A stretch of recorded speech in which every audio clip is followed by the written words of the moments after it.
All right, so welcome back again. We're talking about 10.2, again, those tree diagrams and Venn diagrams.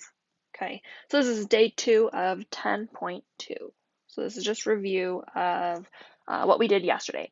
So let's just answer some questions and review from yesterday. So let's get started. So number 1, how many possible outcomes are there in 2 fair coin tosses? Well, again, from yesterday, if we talked about coins,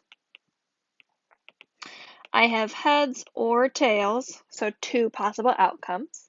Okay, so let's say I did my first flip. My first flip of my coin. I could have started with a heads. I could have started with the tails. Okay, let's talk about the second time I flip. Well, let's say I started with a heads the first time. Well, then I could have had a heads the second time or a tails the second time. Okay, well, what if I started with tails first? Well, I could have a heads the second time or a tails the second time. So in this case, again, I always count that last bottom row that I have. I have 1, 2, 3, and 4. So I have 4 possible outcomes. Okay, let's talk about number 2. Okay, so number 2, how many possible outcomes are there if you roll a dice and flip a coin? So let's go back up to the top here. Rolling a dice. Okay, well, I could have a 1, 2, 3, 4, 5, or 6. So I could have 6 possible outcomes. Okay. All right, so number 2, I roll a dice first. So this is my roll. Well, when I roll the dice, I could have 1, could have rolled a 2, could have rolled a 3, a 4, a 5, or a 6. Okay, so I have 6 possible outcomes if I were to roll a dice. Okay, well, let's say I flip a coin next. So coin flip. Well, if I started off with 1 in my dice, yep. I could have a heads or a tails if I flip a coin. Okay, so I rolled a 1 and then I flip a coin, I could have heads or tails. Okay, and then similarly for number 2, let's say I roll a 2, flip a coin, I could have heads or tails. Again, say I rolled a 3, I could have heads or tails. Rolled a 4, I could have heads or tails. Same thing, heads or tails. Heads or tails. Hopefully these are getting a little bit easier as we move along. Okay. All right, so then again, I'm going to count that last row that I have. So I have 1, 2, 3, 4, 5, 6, 7, 8, 9, 10, 11, and 12. So in this case, I have 12 possible outcomes if I were to roll a dice first and then flip a coin. Okay, let's talk about number 3. So number 3, we flip a coin and then we spin a 5 colored spinner. So again, when I was talking about my spinner, my 5 colors, I had red, orange, yellow, green, and blue. Okay, so how many possible outcomes are there? Well, in the first case, I flip a coin. So flip my coin. When I flip a coin, I could have heads or I could have tails. Not sure just yet. Okay, and then let's say I spin my 5 colored spinner. Okay, so when I spin my spinner, let's say when I flip my coin, I get heads first. Okay, then I spin my spinner. Well, in this case, I could have had a red, orange, yellow, green, or blue. Red, orange, yellow, green, or blue.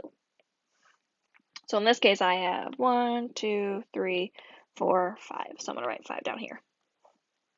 Okay, so let's say I go back to my coin flip. Let's say I did a tails first. Okay, well, if I did a tails first, well, and then again, I spin my 5 colored spinner, I could have red, orange, yellow, green, and blue again. So red, orange, yellow, green, and blue, which is 1, 2, 3, 4, 5 again. So I have another 5 here. So I got 2 5s. Okay, again, I add those up together. In this case, I have 10 possible outcomes. 10 possible outcomes. Again, these are tree diagrams because we're almost like branching them off from the previous answer that I got. Okay. All right, let's move down to Venn diagrams. Again, Venn diagrams are ones that we use with circles. We typically map out some numbers that we're given, and then we'll answer some questions that follow. Okay, so let's start with this first one. So 80 students were asked if they like cats or dogs. I have 60 students who said they like dogs. I have 40 students who said they like cats. And then I have 23 who like both. Make my Venn diagram. Okay, so I have two different things that I'm talking about, which means I need two different circles. So I have one here. Make this a little bit bigger.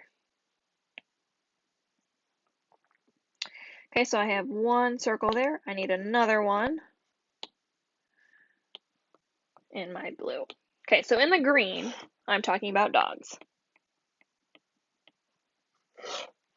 Okay, in the blue, I'm talking about cats. And then, of course, in that middle is talking about both. Again, I typically start with the both first. So let's start with the both. In this case, I'm given that 23 students like both cats and dogs. So 23 goes in the middle. Okay, let's talk about dogs. So in this case, I have 60 people who like dogs, or 60 students who like dogs. But of those 60, some of them like cats. So what I have to do is take 60 minus that 23. I should get 37. So I have 37 students who only like dogs. Okay. And let's talk about my cats. So I have 40 people or 40 students who like cats. But that includes those who like dogs as well. So I want to subtract that both, so 23. When I subtract, I should get 17 for the people who only like cats. Okay. So let's double check. We started off with 80 students. Do I have 80 students here? Well, in order to find that out, I just have to add them up. So 37 plus 23 plus 17. Well, I don't actually get 80. So what happened to those other few? Okay, well let's talk about it. So I started off with 80 students. Okay, how many were accounted for? So 37 plus 23 plus 17.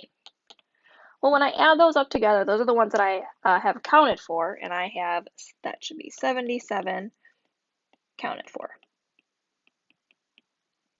Again, I'm going to subtract those. 80 minus 77, I should get 3 that are not counted for. Okay, well, if 3 are not counted for, what that means is that they don't like dogs and they don't like cats. If they don't fit into the circles, they come outside here, so this is for my neither. They don't like cats and they don't like dogs. Okay, all right, let's move down to our last example, example 5. Okay, so students were polled to choose which team they like. That should be team sport. Okay, so I have football. I have 24 students.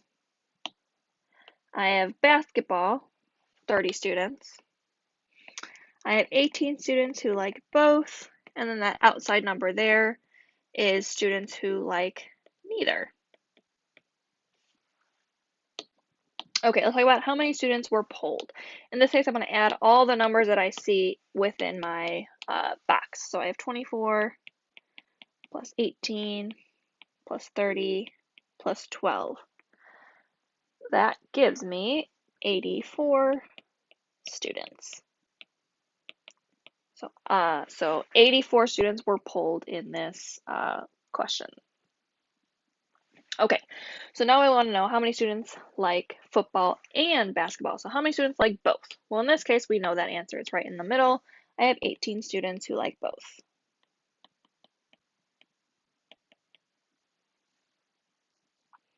Okay, next question. So how many students like football or basketball?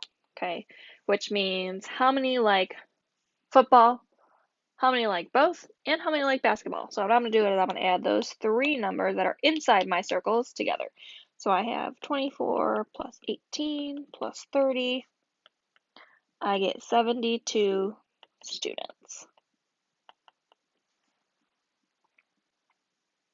Okay, and then lastly, how many students like neither football nor basketball? So how many of them like none of them? Well, in that case, that's my number outside that doesn't fit into those circles. I have, in this case, 12 students. 12 students. Okay, again, with Venn diagrams, we use those circles and put numbers within those circles and then answer questions based on the information that I'm given within my circle. And then for tree diagrams, we're going based on possible outcomes that I could have. Okay, so that was the end of 10.2, day 2.